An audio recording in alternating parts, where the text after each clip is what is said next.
Welcome to the State of Michigan Child Development and Care Provider Training Module on how to bill absence hours. In this training module, we will cover what you should know about absence hours as a child care provider, how to bill for absence hours in iBilling, how to view absence hours on your provider billing invoice, and how to view absence hours on your statement of payments. Let's get started.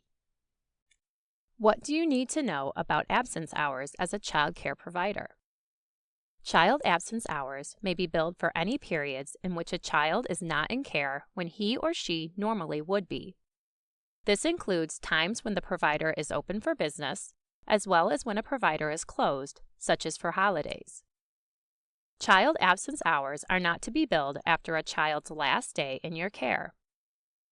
You cannot bill more absence hours than what a child would have normally been in care. This means if a child is normally in your care from 8 a.m. until 4:30 p.m., when billing absence hours, you should not bill more than this usual block of time. Absence hours are limited to 360 hours per child per fiscal year. The fiscal year for the state of Michigan runs from October 1st of a year through September 30th of the following year. Providers are not paid for more than 10 days of absence hours only billing in a row. This spans across pay periods. We'll cover an example of this later in the tutorial. When billing absence hours, you want to enter the in and out times the child would have been in your care, then select the absent checkbox for that day in iBilling. Let's go through an example of how to bill for absence hours in iBilling.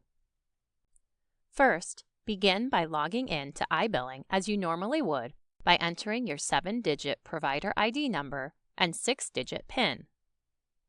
Once you've entered your 7-digit provider ID number and 6-digit PIN, click Submit. You will then be taken to the main menu in iBilling. From here, select the pay period you would like to bill for. For this example, we are billing for pay period 8/20. Once you've selected the pay period you would like to bill for, click on Work on Billing Invoice. You will then be taken to the CDC Provider Billing Attendance Invoice to enter your billing details. Click OK on the pop-up to begin billing. For our example, the child, Jackson, was in care Monday and Tuesday of the first week of the pay period and absent Wednesday of the same week.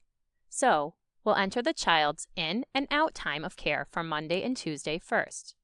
Remember, the in and out times are the beginning and ending times of care, or when a child arrives and leaves your care for the day.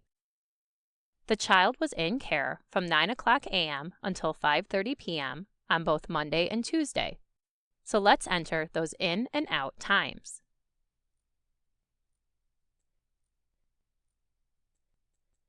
The in and out times for Monday and Tuesday have been successfully entered as the boxes changed colors from blue to green.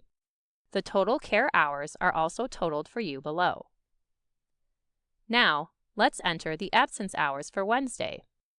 Begin by entering the usual in and out times of care for the child. Then, click on the absent checkbox. You can see that iBilling has totaled both the regular care hours and the total absence hours for the child. Once you've entered all of your billing details for the pay period, make sure you are on the last page in iBilling. Certify your billing by checking the certification box and click Submit to MDE. Once your billing has been submitted, the billing invoice will appear. Click OK on the pop-up, letting you know your billing invoice is ready to be viewed. On your billing invoice, you will see CARE for the regular hours billed and ABS for the absence hours you've billed. The billing invoice also shows you the total number of hours billed.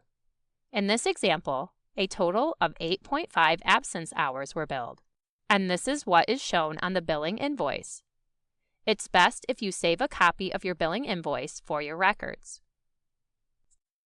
Once your billing has been processed for payment, your DHS 1381 Child Development and Care CDC Statement of Payments is generated and mailed to you. You can also view your statement of payments through iBilling. When you have billed absence hours, they will be included in the total number of billed hours. Here, a total of 26 hours were billed. There were 17 regular care hours and 8.5 absence hours billed. Remember, iBilling rounds your time for you. The total number of hours paid is also shown on your statement of payments. This total includes any absence hours processed for payment. Here, we see a total of 26 hours were paid. Let's review what we've learned today. In this tutorial, you have learned how to bill for absence hours, the limits on absence hours, such as the 360-hour limit per fiscal year for a child, and how providers are not paid for more than 10 absence hours only days in a row across pay periods, and where to find absence hours details on both your billing invoice and your statement of payments.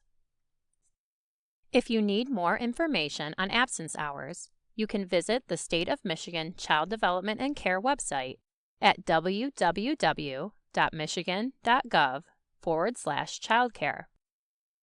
If you have questions about absence hours and need to speak to someone from the Child Development and Care office, you can call toll-free at 1-866-990-3227 from 8 o'clock a.m. until 5 o'clock p.m., Monday through Friday, except for State of Michigan holidays. Thank you for completing the CDC Provider Training Module on how to bill absence hours.